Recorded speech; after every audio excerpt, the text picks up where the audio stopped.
సార్లు మా సంస్థలపై ఈడీ విచారణ ఇప్పుడు భూతద్దంలో చూస్తున్నారు. అనుమతులు తెచ్చుకున్న వేధింపులు ఇతర రాష్ట్రాలు దేశాల్లోని కంపెనీలు పెడుతున్నాం. అప్పుడు ప్రభుత్వాలపై ఆధారపడక్కర్లేదు.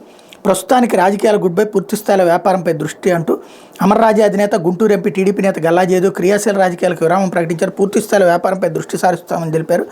తాను రాజకీయాలకు దూరం అవుతున్నానే తప్ప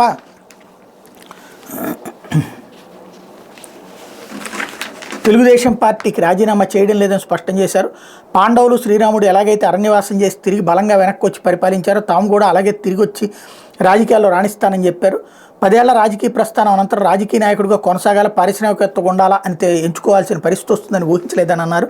దశాబ్ద కాలం తనను రాజకీయంగా ఆదరించిన గుంటూరు ప్రజల కృతజ్ఞతాభివందనం పేరుతో జయదేవ్ ఆదివారం గుంటూరులో కార్యక్రమం నిర్వహించారు. ఈ సందర్భంగా మాట్లాడుతూ ఓ పక్క కేంద్రం, మరోవైపు రాష్ట్ర ప్రభుత్వం టార్గెట్ చేసిన నిలబడ్డానే తప్ప రాజీ పడలేదన్నారు. లోక్సభలో ఎన్డీఏ ప్రభుత్వంపై అవిశ్వాస తీర్మానం పెట్టినప్పుడు టీడీపీ తరపున తాను ప్రసంగించి రాష్ట్రానికి జరుగుతున్న అన్యాయం గురించి ప్రధాని మోడీని నిలదీశానని గల్లా గుర్తు చేసుకున్నారు. దీనివల్ల 2 సార్లు ఎన్ఫోర్స్మెంట్ డైరెక్టరేట్ విచారణ ఎదుర్కోవాల్సి వచ్చిందన్నారు. ఇప్పుడు మరిన్ని ఇబ్బందులు ఎదురవుతున్నాయని పరోక్షంగా జగన్ సర్కార్ను ఉద్దేశించి చెప్పారు.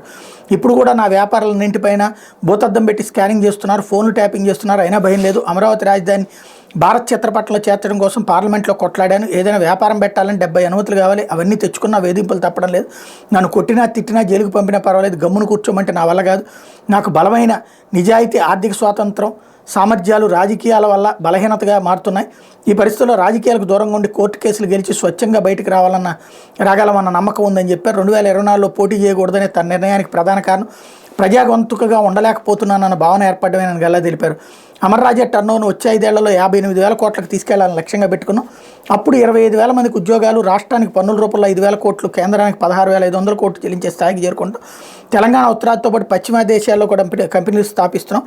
భవిష్యత్తులో కేంద్రం పైన, ఒక రాష్ట్రం పైన ఆధారపడకుండా ఉండాలనేది లక్ష్యం. 2 ఏళ్ల క్రితమే నా తండ్రి రిటైర్ అయ్యారు. నా పిల్లలు చిన్న వయసులోనే ఉన్నారు. ఈ పరిస్థితుల్లో బిజినెస్లపై దృష్టి పెట్టాలని నిర్ణయించుకున్నాను. ఈసారి ఖచ్చితంగా సంపూర్ణమైన రాజకీయవేత్తగానే వస్తానని ప్రకటించారు. జయదేవ్ పోరాట యోధుడు అంటూ లోకేష్ ఇచ్చినటువంటి స్టేట్మెంట్ ఇక్కడ హైలైట్ చేశారు. అంటే